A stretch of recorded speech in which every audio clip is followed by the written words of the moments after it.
ಆಲೂರು ವೆಂಕಟರಾವ್ರವರ ಪ್ರಮುಖ ಪತ್ರಿಕೆ ಯಾವುದು? ವಾಗ್ಭೂಷಣ, ಜಯ ಕರ್ನಾಟಕ, ಕರ್ನಾಟಕ ವೃತ್ತ, ಪ್ರಾಚೀನ ಕರ್ನಾಟಕ.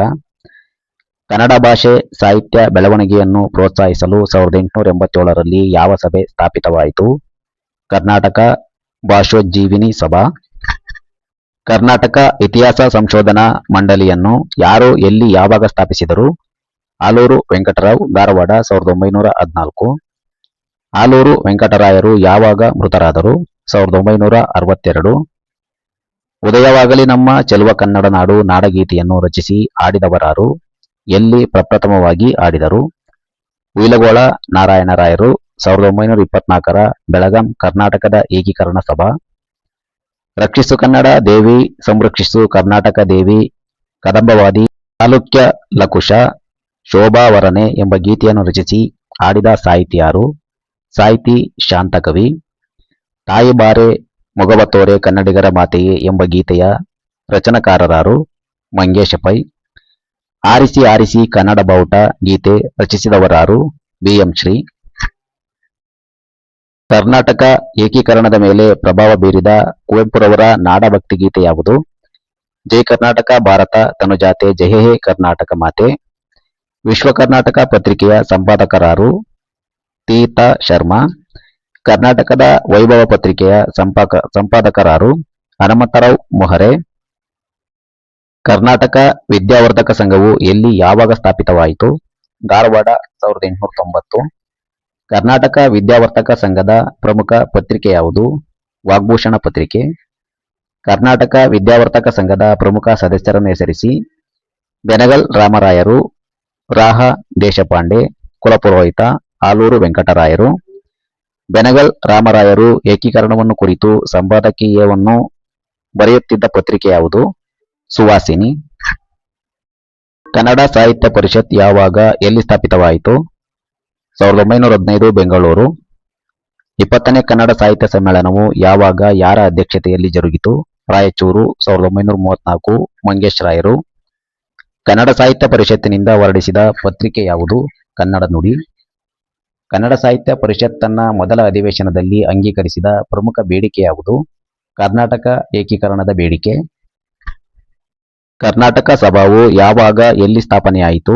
1916 ಧಾರವಾಡ. ಕರ್ನಾಟಕ ಸಭಾ ಸಂಸ್ಥಾಪಕರನ್ನು ಹೆಸರಿಸಿ. ಆಲೂರು ವೆಂಕಟರಾಯರು, ಕಡಪ ರಾಘವೇಂದ್ರ ರಾವ್, ಮುದವೀಡು ಕೃಷ್ಣರಾವ್, ಗದಿಗಯ್ಯ, ವನ್ನಾಪುರ ಮಠ. ಕರ್ನಾಟಕ ಸಭಾದ ಪ್ರಮುಖ ಗುರಿ ಯಾವುದು? ಕರ್ನಾಟಕ ಏಕೀಕರಣವನ್ನು ಸಾಧಿಸುವುದು. ಮೊದಲ ಕರ್ನಾಟಕ ಏಕೀಕರಣ ಸಮ್ಮೇಳನದ ಅಧ್ಯಕ್ಷತೆ ವಹಿಸಿದವರಾರು? ಎಲ್ಲಿ ಯಾವಾಗ ಜರುಗಿತು? ಕಂಬಳಿ ಸಿದ್ದಪ್ಪ, ಬೆಳಗಾಂ, 1924. 1946ರಲ್ಲಿ ನಡೆದ ಕರ್ನಾಟಕ ಸಮ್ಮೇಳನ ಎಲ್ಲಿ ಜರುಗಿತು? ದಾವಣಗೆರೆ. 1924ರ ಕರ್ನಾಟಕ ಏಕೀಕರಣ ಸಭಾದ ಮೊದಲ ಅಧ್ಯಕ್ಷರಾರು?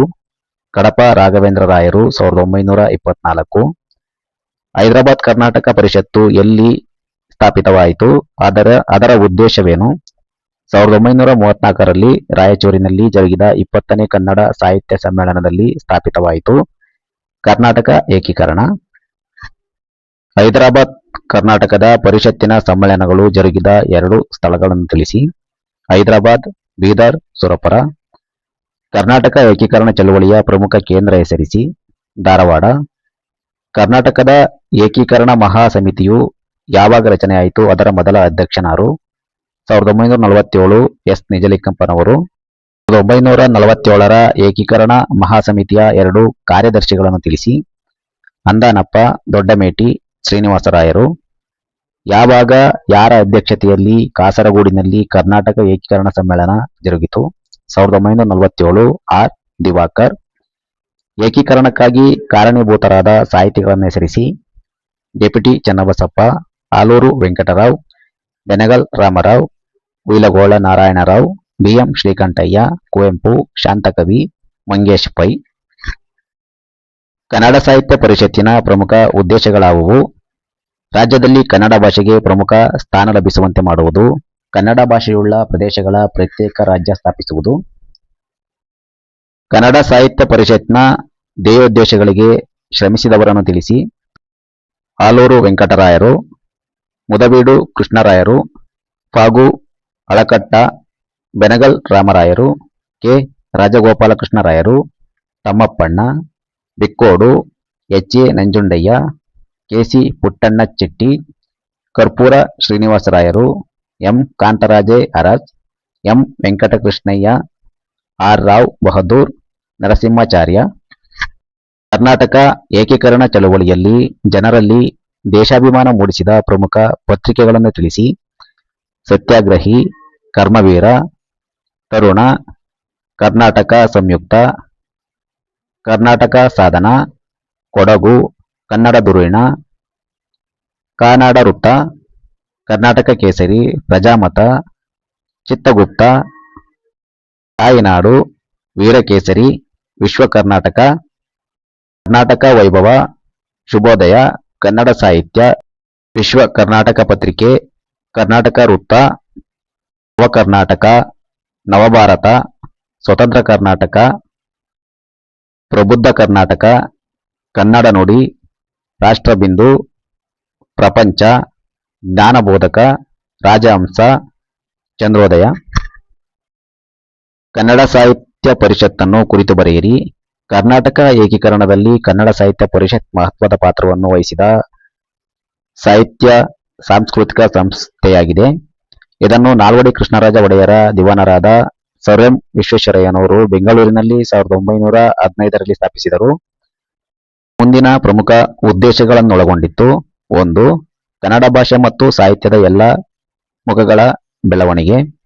2. ಕನ್ನಡ ಜಾಗೃತಿಯನ್ನುಂಟು ಮಾಡುವುದು. 3. ಕರ್ನಾಟಕ ಏಕೀಕರಣ ಚಳವಳಿಯ ಚಟುವಟಿಕೆಯಲ್ಲಿ ಭಾಗವಹಿಸುವುದು.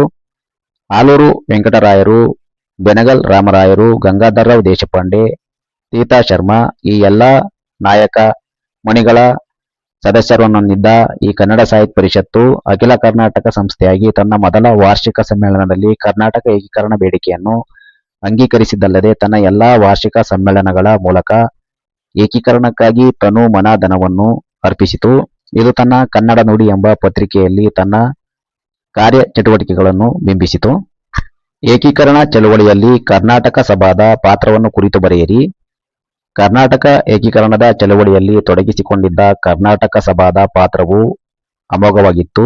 ಈ ಸಾಂಸ್ಕೃತಿಕ ಸಭಾವು 1916ರಲ್ಲಿ ಧಾರವಾಡದಲ್ಲಿ ಕರ್ನಾಟಕ ಕುಲಪುರೋಹಿತ ಆಲೂರು ವೆಂಕಟರಾಯರು, ಬೆನಗಲ್ ರಾಮರಾಯರು, ಕಡಪ ರಾಘವೇಂದ್ರರಾವ್, ಮುದವೇಡು ಕೃಷ್ಣರಾವ್, ಗದಿಗಯ್ಯ, ರಾಮರಾಯ, ನರಗುಂದಕರ, ನ. ಶ್ರೀರಾಜ ಪುರೋಹಿತ ಇವರ ಪರಿಶ್ರಮದ ಫಲವಾಗಿ ಫಲಿಸಿತು. ಭಾರತ ರಾಷ್ಟ್ರೀಯ ಕಾಂಗ್ರೆಸ್ನ ಜೊತೆ ತನ್ನ ಸಂಬಂಧವನ್ನು ಕುದುರಿಸಿಕೊಂಡ ಕರ್ನಾಟಕ ಸಭಾವು ಭಾಷಾವಾರು ಪ್ರಾಂತ್ಯಗಳ ರಚನೆಗೆ ಕಾಂಗ್ರೆಸ್ ಬೆಂಬಲಿಸಬೇಕೆಂದು ಒತ್ತಡ ಹೇರಿತು. ಕರ್ನಾಟಕ ಏಕೀಕರಣದ ವಿಷಯವನ್ನು ಕಾಂಗ್ರೆಸ್ ನಾಯಕರು ಪರಿಗಣಿಸುವಂತೆ ಮಾಡಲು ಕರ್ನಾಟಕದ ವಿವಿಧ ಮೂಲೆಗಳಿಂದ ಭಿನ್ನ ವೃತ್ತಳಿಕೆಯ ಪತ್ರಗಳ ಹೊರಸುವಿಕೆಯನ್ನು ನಿರ್ವಹಿಸಿ ತನ್ನದೇ ಆದ ಪಾತ್ರವನ್ನು ಬಯಸಿತು. ಕರ್ನಾಟಕ ಏಕೀಕರಣ ಸಭಾ ಸಮ್ಮೇಳನವನ್ನು ಕುರಿತು ಬರೆಯಿರಿ.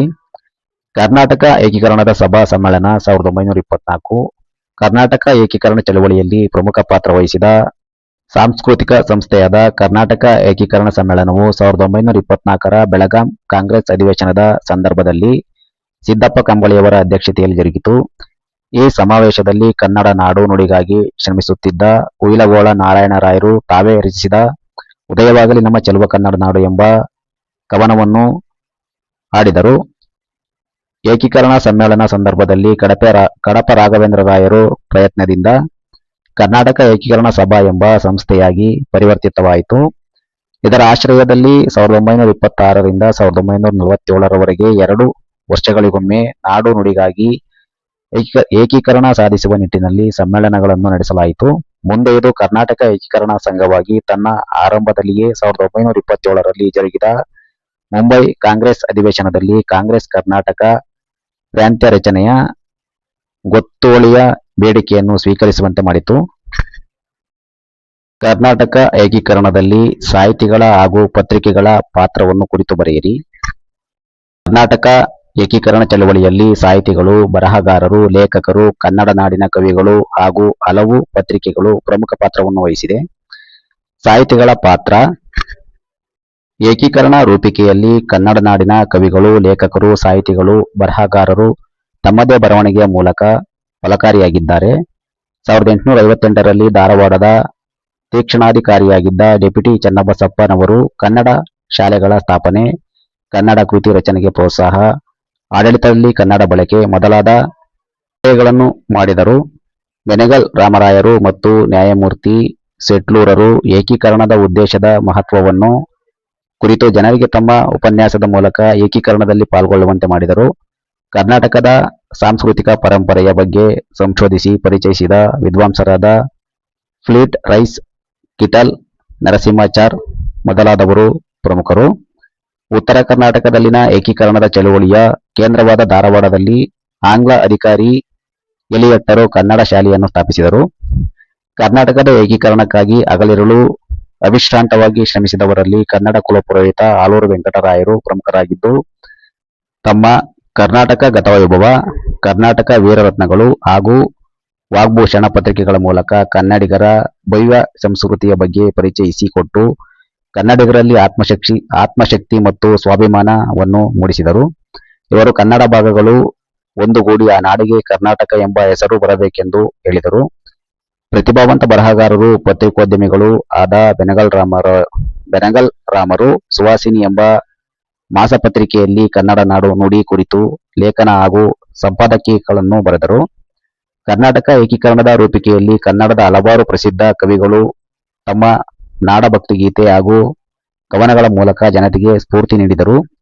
ಅವರಲ್ಲಿ ಹುಯಿಲಗೋಳ ನಾರಾಯಣರಾಯರು ಮೊದಲಿಗರಾಗಿದ್ದು, ಉದಯವಾಗಲಿ ನಮ್ಮ ಚೆಲುವ ಕನ್ನಡ ನಾಡು ಎಂಬ ನಾಡಗೀತೆಯನ್ನು ರಚಿಸಿ ಹಾಡಿದರೆ, ಬಿ. ಎಂ. ಶ್ರೀಕಂಠಯ್ಯನವರು ಆರಿಸಿ ಆರಿಸಿ ಕನ್ನಡದ ಬಾವುಟ, ಕುವೆಂಪುರವರ ಜೈ ಹೇ ಕರ್ನಾಟಕ ಮಾತೆ, ನೀ ಮೆಟ್ಟುವ ನೆಲ ಕರ್ನಾಟಕ ಎಂಬ ನಾಡಭಕ್ತಿ ಗೀತೆಗಳು ಕನ್ನಡದ ಬಗ್ಗೆ ಹೆಚ್ಚು ಆಸಕ್ತಿ, ಅಭಿಮಾನ ಬೆಳೆಯಲು ಸಹಾಯಕವಾದವು. ಏಕೀಕರಣದಲ್ಲಿ ಪತ್ರಿಕೆಗಳ ಪಾತ್ರ. ಏಕೀಕರಣ ಚಳವಳಿಯ ಬಗ್ಗೆ ಜನಜಾಗೃತಿ ಮೂಡಿಸುವಲ್ಲಿ ಕನ್ನಡ ಪತ್ರಿಕೆಗಳಾದ ವಾಗ್ಭೂಷಣ, ನವಕರ್ನಾಟಕ, ಕರ್ನಾಟಕ ವೈಭವ, ಕರ್ನಾಟಕ ಕೇಸರಿ, ಪ್ರಜಾಪಿತ, ತಾಯಿನಾಡು, ವೀರಕೇಸರಿ, ವಿಶ್ವ ಕರ್ನಾಟಕ, ಸ್ವತಂತ್ರ ಕರ್ನಾಟಕ, ಸಾಧ್ವಿ, ದಿ ಸ್ಟಾರ್, ಪ್ರಬುದ್ಧ ಕರ್ನಾಟಕ, ಕರ್ನಾಟಕ, ಕನ್ನಡ ನುಡಿ, ರಾಷ್ಟ್ರಬಂಧು, ಸ್ವದೇಶಾಭಿಮಾನ, ನವಭಾರತ, ಸುವಾಸಿನಿ, ಪ್ರಪಂಚ, ಕರ್ನಾಟಕ ಪುತ್ರ, ಚಂದ್ರೋದಯ, ಕರ್ನಾಟಕ ವೃತ್ತ, ರಾಜಹಂಸಕರ್ಮ, ಕಂಠೀರವ, ನವಭಾರತ, ನೇತಾಜಿ, ಕರ್ನಾಟಕ, ವೀರರತ್ನಗಳು ಇವೇ ಮೊದಲಾದ ಪತ್ರಿಕೆಗಳು. ಈ ಪತ್ರಿಕೆಗಳು ವಿವಿಧ ಸಂಸ್ಥಾನಗಳಲ್ಲಿದ್ದ ಕನ್ನಡಿಗರಲ್ಲಿ ಭಾಷಾಭಿಮಾನ ಬೆಳೆಯುವಂತೆ ಮಾಡಿ ಏಕೀಕರಣ ಚಳವಳಿಯಲ್ಲಿ ಭಾಗವಹಿಸುವಂತೆ ಮಾಡಿದವು. ಕರ್ನಾಟಕ ಏಕೀಕರಣದಲ್ಲಿ ಸಾಂಸ್ಕೃತಿಕ ಸಂಘ ಸಂಸ್ಥೆಗಳ ಪಾತ್ರವನ್ನು ಕುರಿತು ಬರೆಯಿರಿ. ಕರ್ನಾಟಕ ಭಾಷೋಜ್ಜೀವಿನಿ ಸಭಾ 1887 ಕನ್ನಡ ಭಾಷೆ ಹಾಗೂ ಸಾಹಿತ್ಯದ ಬೆಳವಣಿಗೆಯನ್ನು ಪ್ರೋತ್ಸಾಹಿಸಲು 1887ರಲ್ಲಿ ಅಂದಿನ ಮೈಸೂರಿನ ದಿವಾನರಾದ ಕೆ. ಶೇಷಾದ್ರಿ ಅಯ್ಯರ್ರವರು ಕರ್ನಾಟಕ ಭಾಷೋಜ್ಜೀವಿನಿ ಸಭಾವನ್ನು ಸ್ಥಾಪಿಸಿದರು.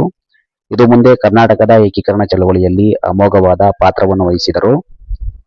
ಕರ್ನಾಟಕ ವಿದ್ಯಾವರ್ತಕ ಸಂಘ 1890 ಕನ್ನಡ ವಿದ್ಯಾವರ್ತಕ ಸಂಘವು ಧಾರವಾಡದಲ್ಲಿ 1890ರಲ್ಲಿ ಸ್ಥಾಪಿತವಾಯಿತು.